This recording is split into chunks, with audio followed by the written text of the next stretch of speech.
Bismillahirrahmanirrahim. Assalamualaikum warahmatullahi wabarakatuh. Alhamdulillah, wassalatu wassalamu ala rasulillah wa ala alihi wa sahbihi wa man walah, wa la hawla wa la quwwata illa billah. Amma ba'du. Ayolah ikhwan dan akhwat yang semoga dimuliakan Allah Subhanahu wa ta'ala. Insyaallah ini adalah penutup dari kajian kitab Ushulus Sittah, yang mana materi tentang Ushulus Sittah, matan, kitab, dan penjelasan itu sudah selesai. Namun di akhir kitab ada beberapa pertanyaan, ya, supaya menyempurnakan dan melengkapi, ya, isi kitab. Maka kita akan baca juga. Kita akan baca pertanyaan-pertanyaan dan sudah ada jawaban juga akan kita baca, kita terjemahkan dan kita jelaskan, ya, sedikit mungkin ada masukan dan tambahan-tambahan yang perlu ingin disampaikan. Ya, ini adalah pertemuan yang ke-20, ya. Dari sinilah dan pertemuan 20 inilah menjadi penutup kajian kita, ya. Dan di 10 terakhir di bulan Ramadan semoga kita bisa memaksimalkan ibadah kita. Ini adalah kajian intensif, ya, kajian intensif yang kita adakan selama 20 hari, ya, full setiap hari, dengan ada evaluasi mingguan dan juga evaluasi bulanan untuk melatih, ya, atau mengetes sejauh mana pemahaman kita tentang isi materi yang ada dalam kitab Ushulus Sittah. Baik, kita baca beberapa pertanyaan yang diajukan oleh jamaah atau murid-murid Syekh dan dijawab oleh Syekh Shaleh Fauzan hafizahullah. Al-as'ilatu, pertanyaan. Pertanyaan yang pertama, Athabakumullahu fadilatas syekhi. Ya, semoga Allah, ya, memberikanmu pahala, memberikanmu balasan wahai Syekh. Ma ra'yukum fi man yaqul. Bagaimana pendapatmu, pandanganmu terhadap orang yang mengatakan innal maqsuda bi ulil amri allazina zukiru fil ayah. Sesungguhnya maksud, ya, kata dari ulil amri yang disebutkan fil ayat dalam ayat Al-Quran itu humul ulama'u walaysul umara'a, adalah para ulamanya saja, orang-orang yang berilmunya saja, dan bukan termasuk para pemimpinnya, para penguasa. Betulkah ungkapan seperti ini? Yang dimaksud dengan ulil amri itu orang yang berilmunya saja tapi penguasanya, pemimpinnya tidak. Dijawab oleh Syekh Shaleh Fauzan, hadza ghalatun. Ini keliru. Li'annal ayata syamilatun, karena dalam ayat Al-Qur'an, ya, kata ulil amri itu syamilatun, mencakup ya, tashmalul ulama wal umara. Ya, jadi dalam ayat Al-Qur'an ulil amri itu mencakup para ulamanya, ahli ilmunya, dan juga para penguasa, pemimpinnya. Hadza huwa sahih, dan inilah yang benar. Bukan sebagaimana ada, ya, sebagian orang menganggap ulil amri itu ulamanya saja, pemimpinnya bukan seperti itu. Yang dimaksud adalah ulama dan pemimpin dua-duanya. Ya. Annaha fil umara'i wa fil ulama, ya, mencakup di dalamnya para pemimpin, penguasa, dan juga para ulamanya.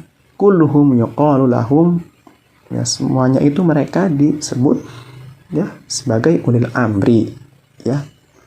Kata yang terdapat dalam Al-Quran ulil amri maksudnya ulamanya, orang-orang yang berilmu, dan juga para penguasa yang memiliki kekuasaan, pemimpin.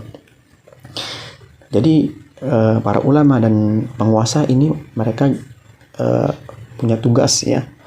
Para ulama mereka yang mengarahkan, ya, membimbing, ya, menasehati pemimpin, penguasa, ya.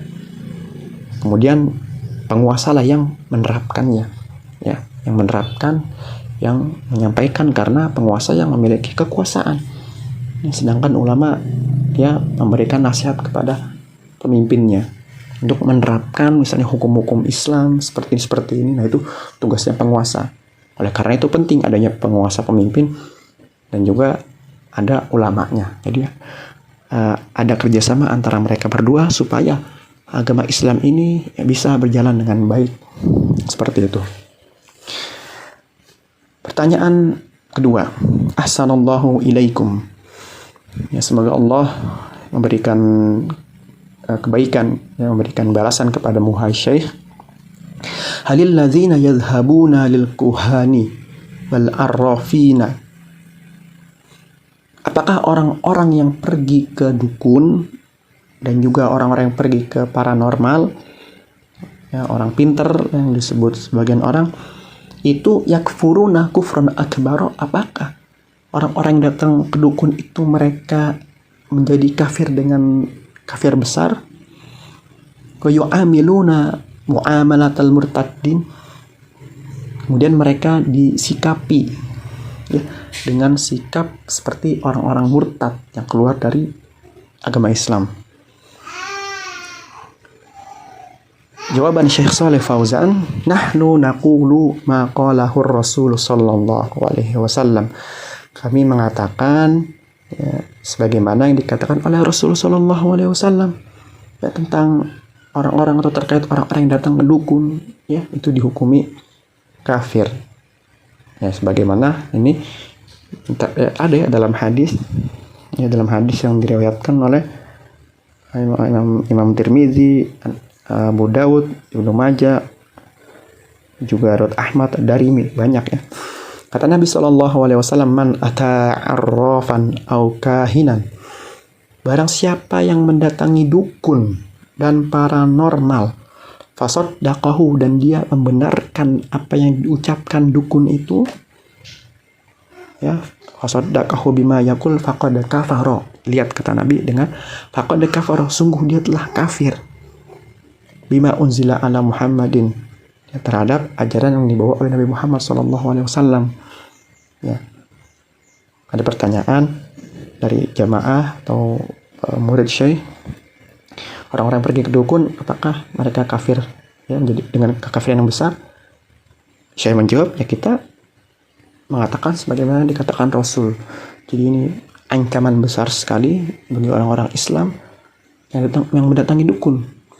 Ya ini bisa kafir.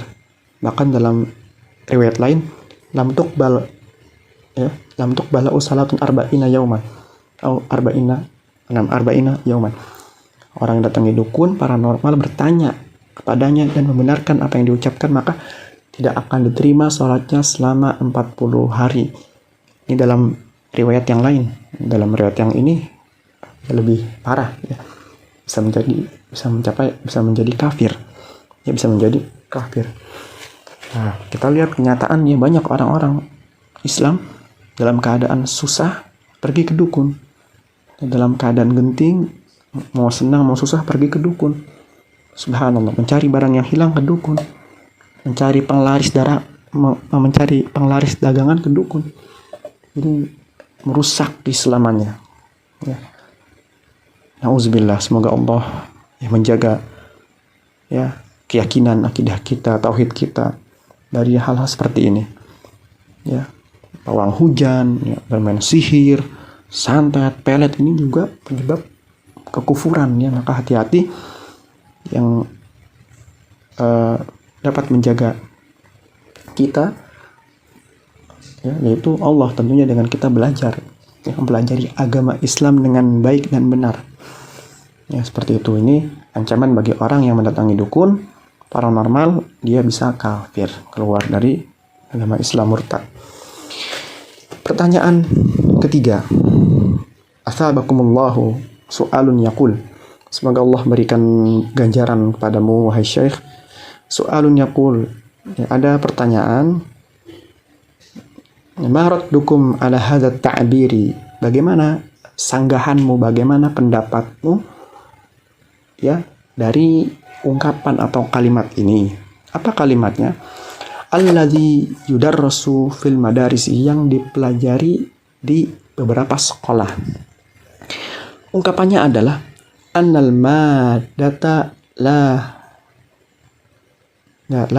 tufna atau la tafni wala tustahdasu minal adam, bahwasanya materi-materi, benda-benda itu tidak akan fana dan tidak diciptakan dimulai dari ketidakadaan. Ini katanya nih, benda-benda, materi-materi ini itu tidak akan fana. Benda apapun yang ada di dunia dan juga tidak diawali, tidak diciptakan dari ketidakadaan. Berarti tiba-tiba ada seperti itu. Ma'annallaha badi'us samawati wal ard.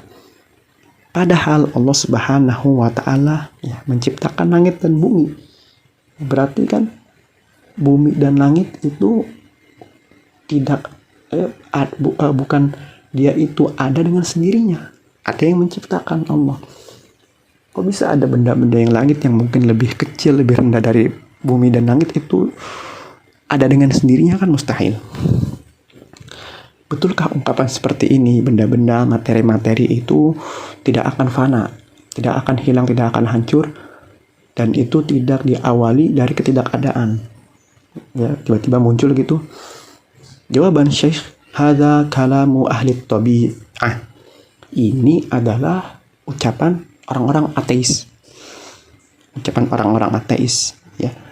Yaquluna bit tabi'ah, yang mereka mengatakan ini dengan tabiat mereka, orang-orang ateis. Wala yukirruna bil khaliqi, mereka tidak meyakini adanya sang pencipta.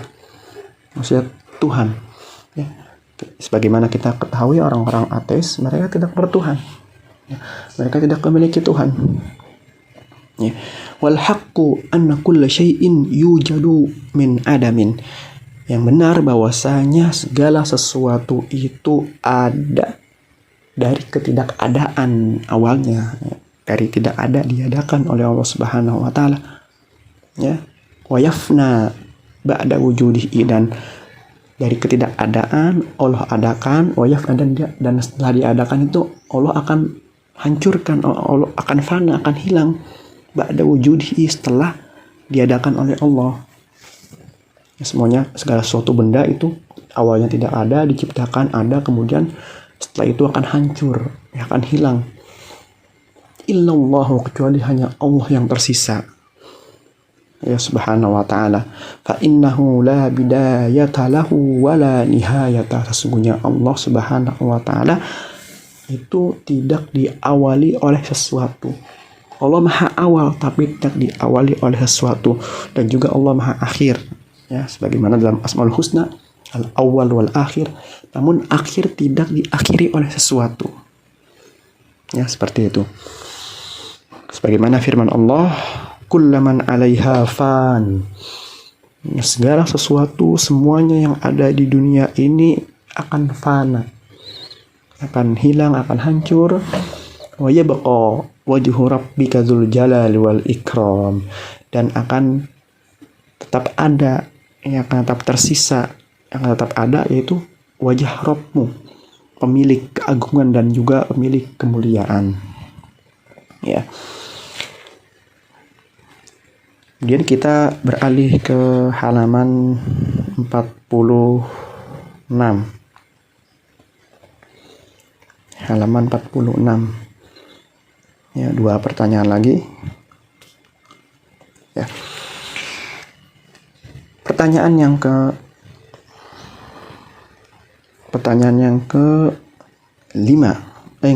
Pertanyaan yang keempat.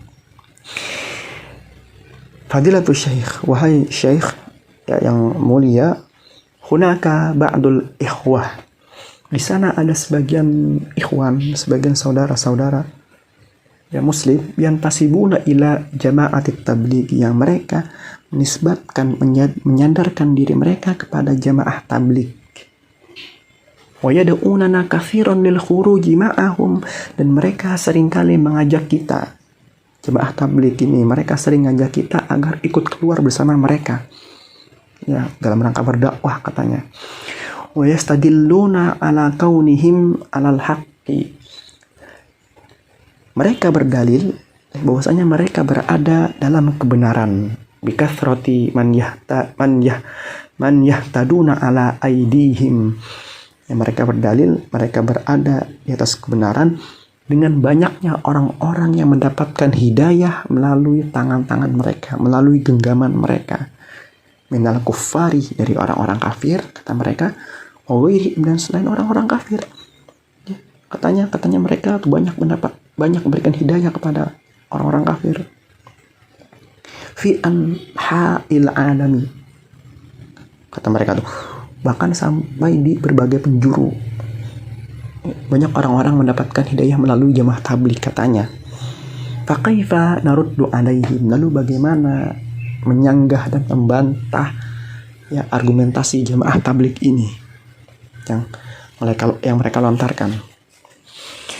Syekh Shalih Fauzan menjawab, naruddu alaihim, kita sanggah mereka, ya kita bantah mereka, bi'an nakula, dengan kita menjawab, mengatakan, manil ladzi tada ala aidihim fit tauhid, ya, siapa orang yang mendapatkan petunjuk tauhid melalui tangan-tangan mereka? Siapa? Ya, yang kata mereka banyak mendapatkan hidayah, tapi hidayah tauhid mereka dapatkan melalui mereka, ada nggak? Hal wahidun minal kuffari, apakah ya salah satu orang kafir mendapatkan hidayah tauhid? Au minal mubtadi'ati, atau salah seorang ahli bid'ah mendapatkan hidayah tauhid? Au minal kuburiyin ihtada ala yadi jama'atit tablighi, atau orang-orang penyembah kubur mendapatkan hidayah tauhid melalui jamaah tabligh? Wa tarki syirki, dan mereka setelah itu meninggalkan kesyirikan. Wa taba ilallahi minasyirki, dan mereka bertobat kepada Allah dari kesyirikannya.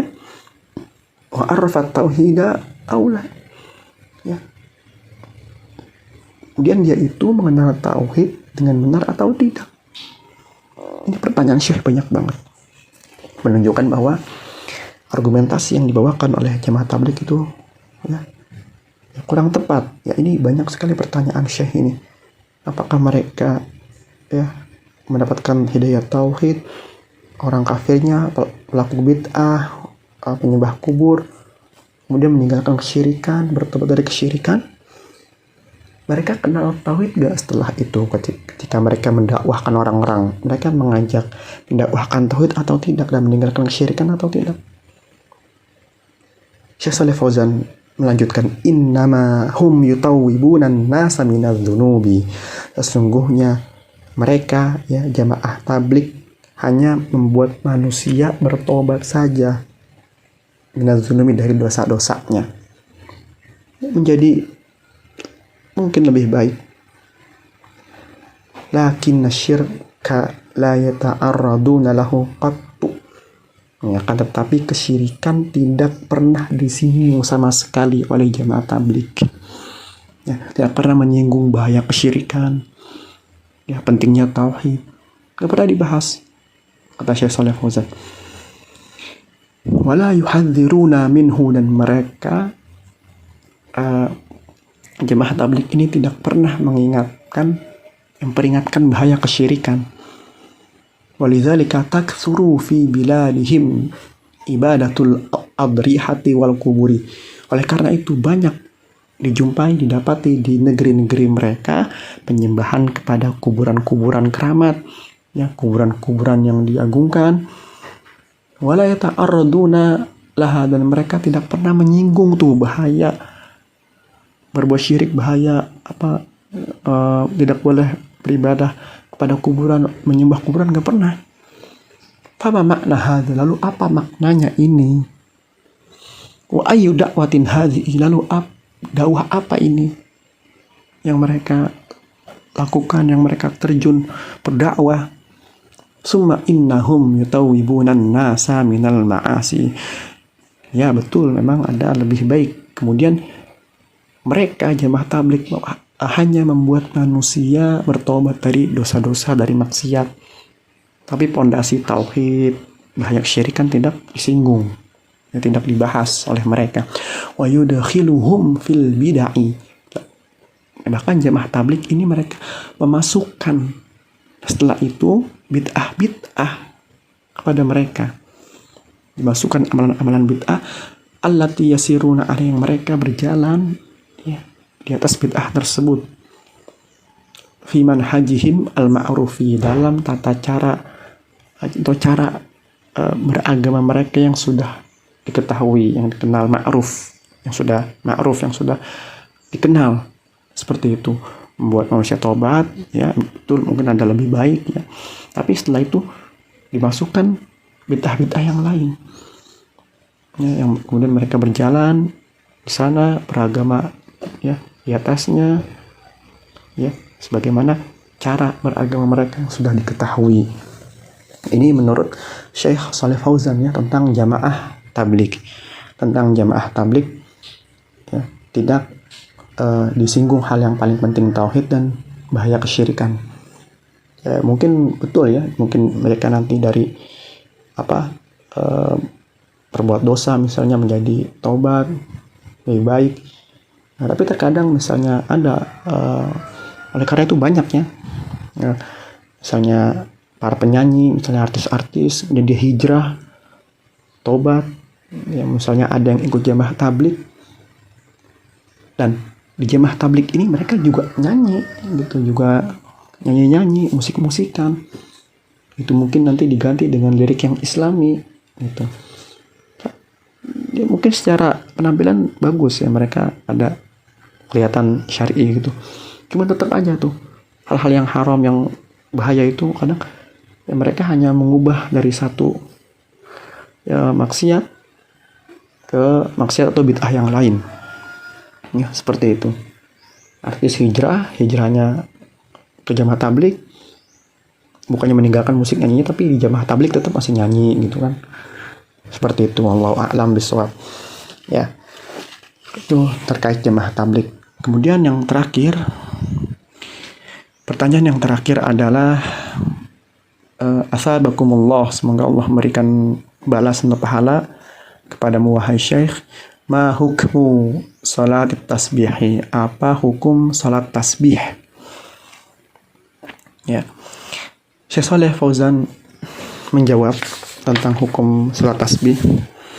Lam tathbut anin Nabi sallallahu alaihi wasallam, tidak terdapat riwayat dari Nabi sallallahu alaihi wasallam yang tidak valid. Wan Nabi sallallahu alaihi wasallam yaqul, padahal Nabi sallallahu alaihi wasallam bersabda, man amila amalan laisa alaihi amruna fahuwa raddun, barang siapa yang beramal dengan satu amalan yang tidak ada contohnya dari kami dalam urusan agama, maksudnya maka hal itu tertolak ya, bid'ah jadinya.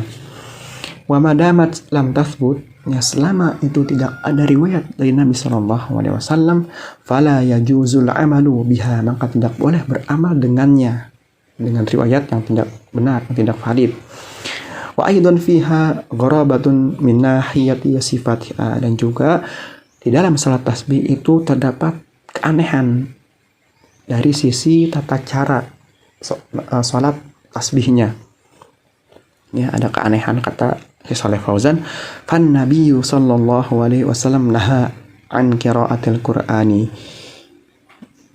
maka Nabi sallallahu alaihi wasallam melarang membaca Al-Qur'an fir ruku'i was sujudi, dalam ruku dan sujud ya, nggak boleh baca Al-Qur'an ketika dalam kondisi ruku dan sujud. Dan kata Syekh Shalih Fauzan, di dalam sholat tasbih ini ada bacaan Al-Qur'an ketika ruku dan sujud. Wahiyya fiha qiraatun lil Qur'ani, dan dalam salat tasbih itu ada bacaan Al-Qur'annya fir ruku'i was sujudi, dalam ruku dan juga dalam sujud. Halaman 47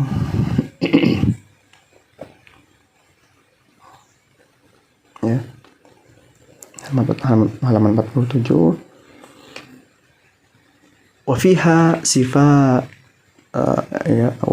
sifatun mukhalifatun lis salawatil masyru'ah, dan juga di dalam salat tasbih itu terdapat tata cara deskripsi atau gambaran mukhalifatun yang menyelisih lis salawatil masyru'ah, untuk salat-salat yang telah disyariatkan. Mimma yadullu ala annaha laisa laha aslun. Dari sini menunjukkan bahwa salat tasbih itu tidak memiliki dasar, ya, tidak memiliki dasarnya. Kemudian Shalih Fauzan mengatakan, falladhi yuridul khaira fahuwa mawjudun fis salawatil masyru'ah. Maka orang yang menginginkan kebaikan itu sudah ada, ya, di salat-salat yang telah disyariatkan. Salat apa aja itu? Salat sunnah apa aja itu? Shalli ya akhi salat duha. Salatlah wahai saudaraku salat duha. Ya, anak jelas dalilnya, ada riwayatnya. Shalli salatal laili, ya salat kalau mau salatlah salat malam. Wal witro, salat witir. Warwatiba ma'al faraidi, dan salat-salat rawatib, ya, salat-salat sunnah yang mengiringi salat-salat wajib, ya, yaitu qobliyah subuh yang Nabi selalu mengerjakan, ya, salat rawatib ini. Qobliyah subuh 2 rakaat, qobliyah duhur 2 rakaat atau 4 rakaat juga bisa, ba'diyah duhur 2 rakaat atau 4 rakaat. Kemudian ba'diyah maghrib dan ba'diyah isya 2 rakaat itu salat sunnah yang selalu dikerjakan oleh Nabi SAW. Al-babu maftuhun, ya, pintu ini terbuka. Salat sunnah banyak yang disyariatkan, banyak salat sunnah yang disyariatkan. Wassallallahu ala nabiyyina Muhammadin wa ala alihi wa sahbihi wasallam. Semoga Allah memberikan salawat, memberikan sanjungan pujian kepada Nabi kita di hadapan para malaikatnya, itu Nabi Muhammad SAW, dan juga kepada keluarganya, kepada sahabatnya wasallam, dan semoga Allah memberikan doa keselamatan kepada Nabi, ya, keluarga dan para sahabatnya. Demikian, itulah, ya, sesi tanya jawab.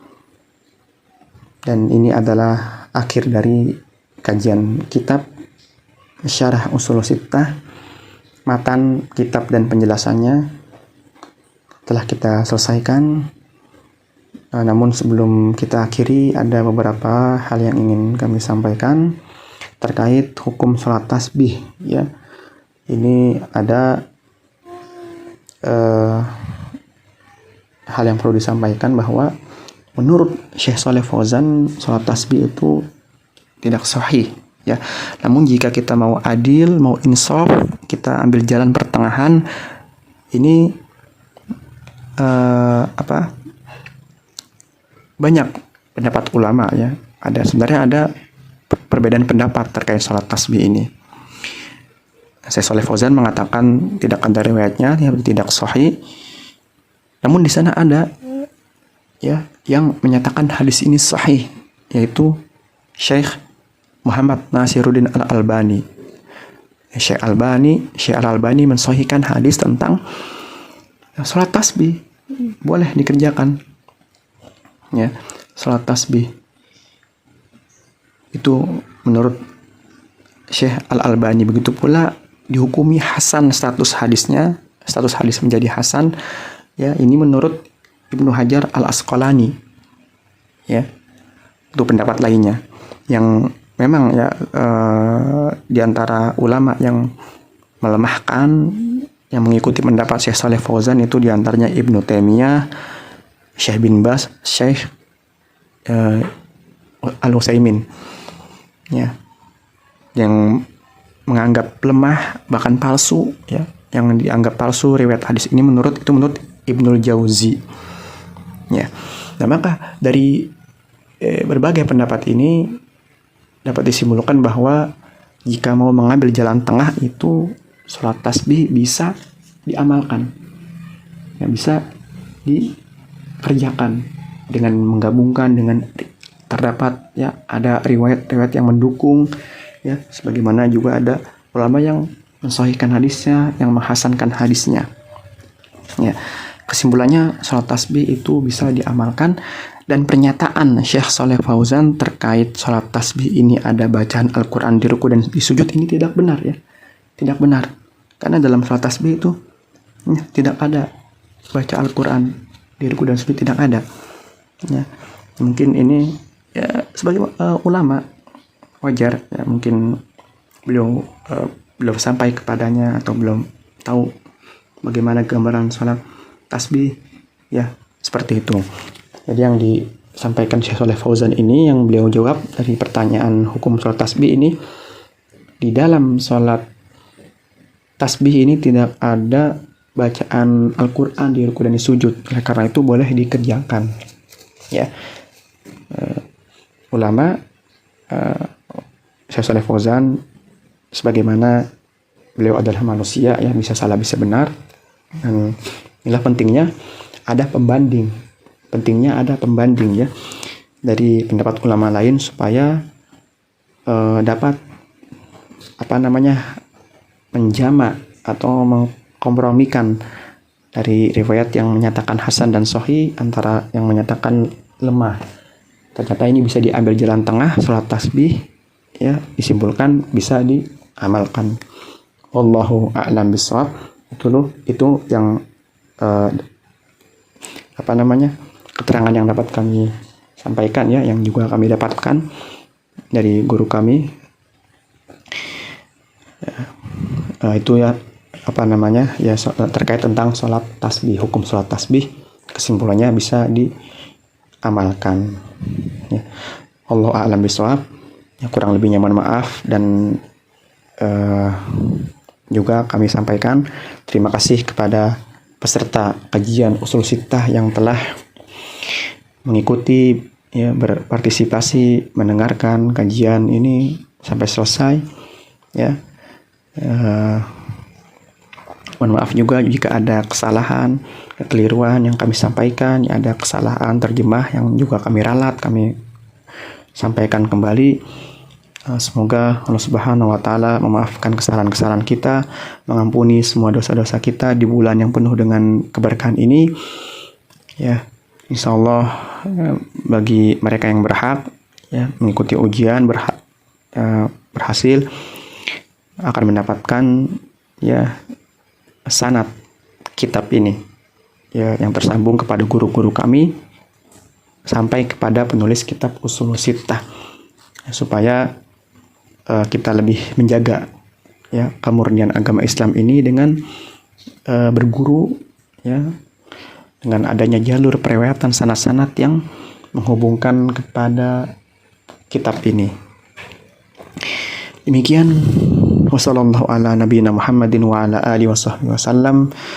Subhanakallahumma wa bihamdika asyhadu an la ilaha illa anta astaghfiruka wa atubu ilaik. Wassalamu alaikum warahmatullahi wabarakatuh.